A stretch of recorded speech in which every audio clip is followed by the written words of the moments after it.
દોસ્તો નમસ્કાર, હું પ્રોફેસર પ્રયત્કર કાનાડિયા. આજે હું વાત કરીશ તારી ને મારી વણ ઉપલી કહાની. તારી ને મારી વણ ઉપલી કહાની. મિત્રો, ઘણીવાર આપણને એવું લાગે છે કે બીજી વ્યક્તિ સુખી છે, ત્રીજી વ્યક્તિ સુખી છે ને હું દુઃખી છું. ખૂબ સરસ આપણે જોબ કરતા હોય, સરસ બિઝનેસ હોય, પૈસા આવતા હોય, પરિવારમાં ખૂબ શાંતિ હોય, છતાંય માણસ દુઃખમાં જીવતો હોય છે માનસિક રીતે. અને પેલા ફૂટપાથ ઉપર જે સૂતા હોય છે એમને જોઈને એવું વિચારે છે કે આ ફૂટપાથવાળો આનંદમાં રહે છે. બીજી બાજુ ફૂટપાથવાળો એવું વિચારે છે જે ગાડી લઈને જતા હોય છે, એમ્બેસેડર કાર, કોઈ પણ કાર લઈને જતા હોય તો, કે ભાઈ આ કેટલા સુખી છે, એમનો પુત્ર ગાડીમાં બેઠેલો પણ કેટલો સુખી છે. તો આવું સામે વિચાર આવે છે કે જે ખરેખર આર્થિક રીતે દુઃખી છે એ તો દુઃખ અનુભવે જ છે, પણ આર્થિક રીતે સુખી છે એ પણ દુઃખ અનુભવે છે. કાં તો એવું વિચારે છે કે મારી જોડે હજુ ઓછા પૈસા આવે છે, ધંધો ઓછો ચાલે, સારો ચાલતો હોય તોય પણ એની ખ્વાહિશ મોટી હોય તો ઓછો ચાલે છે. પેલા ફૂટપાથવાળાને એવું થાય છે કે જો ભગવાન મને સાયકલ આપી દે તો મજા આવી જાય. સાયકલ મળી જાય છે પછી વિચારે છે કે મને બાઇક મળી જાય તો જોરદાર. બાઇક પણ મળી ગઈ, કાર આવી ગઈ, પછી પણ એને દુઃખ હોય છે. હજુ કેટલું કહું તો આ લાલસા અથવા તો લાલચ માણસને દુઃખી કરતી હોય છે. મિત્રો, એક વાર્તા બહુ જાણીતી છે.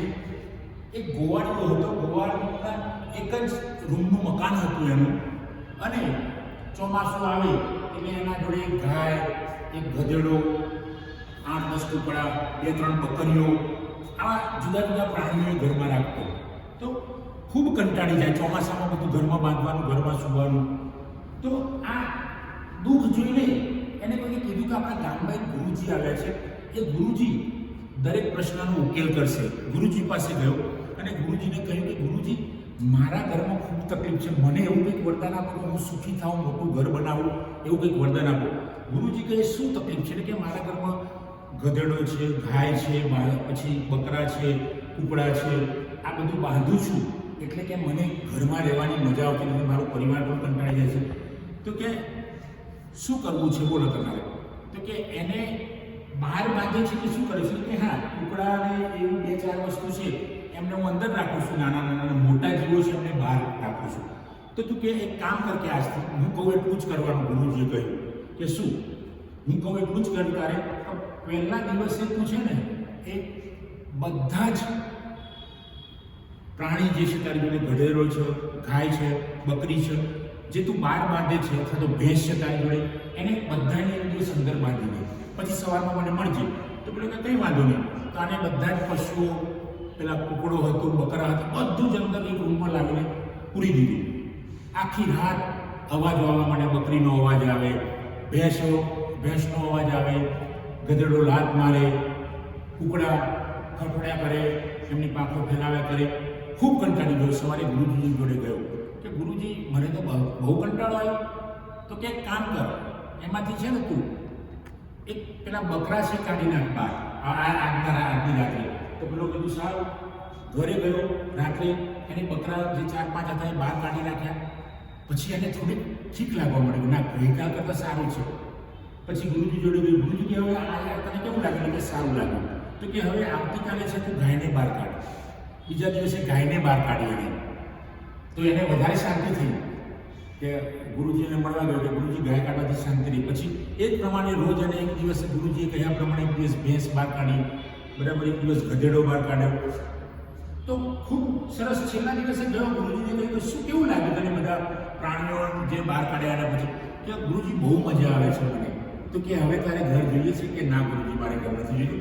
સંતોષ. મિત્રો, પેલા માણસને અસંતોષ હતો ત્યારે પણ ગુરુજીએ એને સમજાવી દીધું કે સંતોષ તો આપણા અંદર જ પડ્યો છે. તો તારી અને મારી કહાનીની વાત હું જો કરું, તારી અને મારી વણપણી કહાનીની વાત કરીએ તો તમે ગમે તેને મળશો તો એવું જ કહેશે કે ભાઈ મારે તો આનું દુઃખ છે, મારે તો પરિવારનું દુઃખ છે, કોઈ કે મારે આર્થિક દુઃખ છે. બધા સુખ આવ્યા પછી પણ માણસને સંતોષ નથી રહેતો. એટલે સંતોષ એ જ તારી અને મારી કહાનીનો મોટો રોલ ભજવે છે. જો માણસ સંતોષી બની જશે તો એને કોઈ તકલીફ જ નથી. એક બિઝનેસમેન હતો, એના અંદરમાં લગભગ 15 થી 20 કંપનીઓ, સેન્ટ્રલાઇઝ કરી દીધેલો એનો વહીવટ બધો જ એ પોતે જ કરે. 15-20 કંપનીઓનો માલિક એ, ચેરમેન એ, મેનેજર એ, બધું એ જ કામ કરે. ખૂબ કંટાળી જાય રાત્રે આવેલો. એને પણ એક ગુરુજીને મળવાની ઈચ્છા થઈ. એ ગુરુજી પાસે ગયો કે ગુરુજી, મારી 15 કંપનીઓનો માલિક છું, છતાંય હું આનંદમાં નથી રહેતો, હું સદાય દુઃખમાં જ રહું છું. કે કેવી રીતે, શું છે આયોજન, શું કરાવો છો? કે 15 કંપનીઓ હું એકલો સંભાળું છું. કે તમારા પરિવારમાં કોઈ છે? હા, કે પરિવારમાં તો છે જ, મોટા ભાઈના દીકરા છે, મારા ભાઈઓ છે. તો એક કામ કરો, 15 માણસો તમારા નજીકના સગા સંબંધી શોધી કાઢો અને દરેકને એક કંપનીના મેનેજર બનાવી દો, પછી તમે મને મળજો. આ ગુરુજીના કહેવા પ્રમાણે પેલા બિઝનેસમેને દરેકને એક કંપની સોંપી, મેનેજર તરીકે. અને ધીમે ધીમે એને શાંતિ મળવા માંડી. પૈસા તો આવતા ત્યાં જ આવવા માંડ્યા. ઉલટાનું કામમાં વધારો થયો, કારણ કે 15 જણમાં કામ વેચાઈ ગયું. એટલે કદાચ કંપનીઓની આવક પણ વધી ગઈ અને પેલાને શાંતિ મળવા માંડી.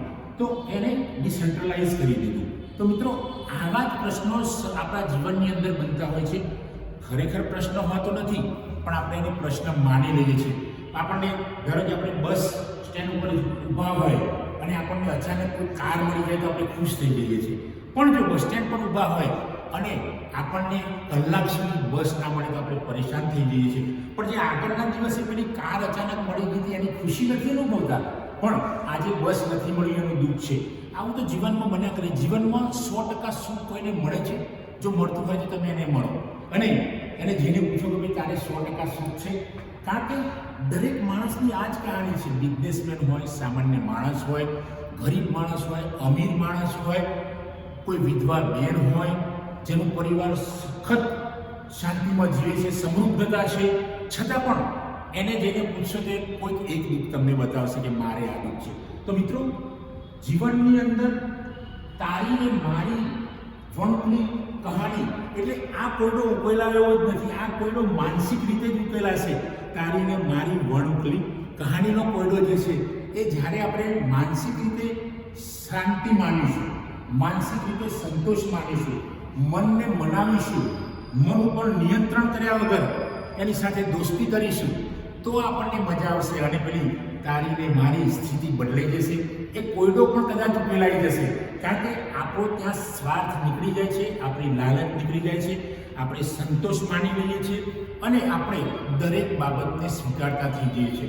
આ સ્વીકાર્યની ભાવનાથી પેલી કહાનીમાં એક બદલાવ જબરજસ્ત આવે છે.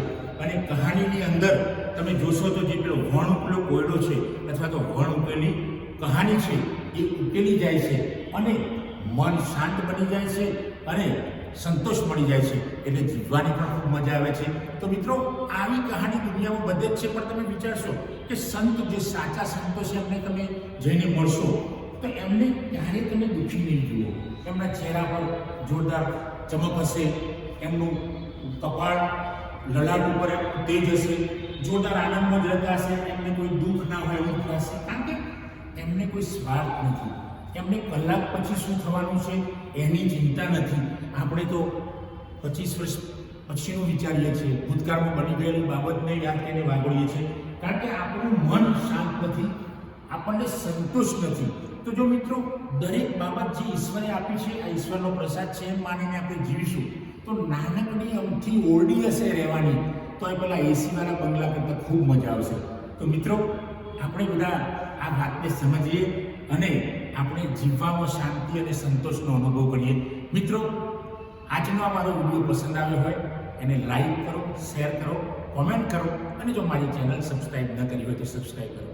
Thanks friend. જય હિન્દ, જય ભારત.